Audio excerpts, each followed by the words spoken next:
Hey guys, welcome to the 30 Days to Learn Adobe After Effects course. My name is Vincent Nguyen, and today in this lesson we're going to be discussing expressions within After Effects. I know it sounds pretty scary, but it's actually not as bad as you think, and I just want to introduce you guys to expressions and how to apply and write them within After Effects. So here in After Effects, I have a fractal noise layer which is currently shut off, and I have a text layer called wiggle. Now I'm going to apply an expression to this wiggle text. Now, you can apply an expression to pretty much any parameter that has a stopwatch. So if the parameter is keyframeable, then you can apply an expression to it. So for an example, I'm going to hit P on the keyboard to bring up the position of the wiggle. And this is just, again, the coordinates to position of the text layer here in our 2D space. And you see we have the stopwatch here. You can apply an expression by holding the Alt or Option key and hitting on the stopwatch. So again, hold Alt or Option and click on the stopwatch icon here, and it's going to bring up the expressions for the parameter position here. And we'll just ignore this for now. We'll talk about parenting and pick whipping a little bit later. But here we have a text dialog or text box where we can type in our expression. So I'm going to introduce you guys to two expressions today that will be very useful, that you'll be using quite a bit in your work, and it's going to save you a lot of time. Now I'm going to type in wiggle, and that's going to wiggle the parameter, in this case the position. I'm going to hit the open parentheses here, and I'm going to type in 1, comma, and let's just say 150, close parentheses here. So what this is doing is it's wiggling the parameter, so it's kind of adding randomness to this parameter right here, the position. And the first value here is the frequency, so how many times a second is it going to do it? In this case we have 1, so it's going to wiggle 1 time a second. The second value here is by how much, or the amount. In this case 150 pixels here. So if I just hit away, you'll see that without any keyframes, our text is going to wiggle. Now you may think this is pretty stupid. Why in the world would you wiggle some text? Well, you probably won't wiggle some text, but you probably wiggle a lot of stuff like maybe lens flares, or maybe you want to add some flickering. We can apply this wiggle to the opacity. So I'm going to copy this expression here by hitting Command or Control C. And I'll just go hit T on the keyboard to bring up the opacity here.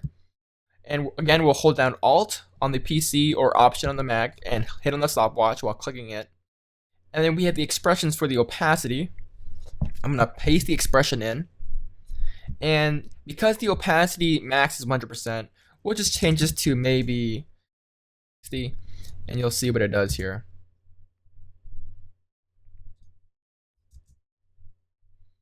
You can see that it's kind of flickering our opacity for the text here.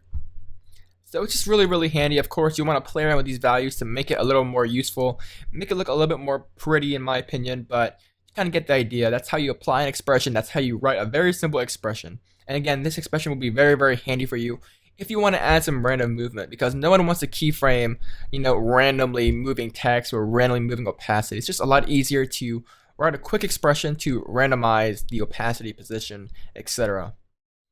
So we're pretty much done with the wiggle expression. I want to show you one more expression using the fractal noise. I'm going to turn off the wiggle text, turn on the fractal noise effect, and I just want to go to the fractal noise here.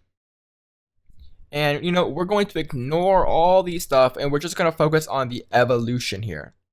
And what the evolution does is it animates and adds evolution, hence the name, to our fractal noise. So pretty much what it does is it just animates it randomly like that.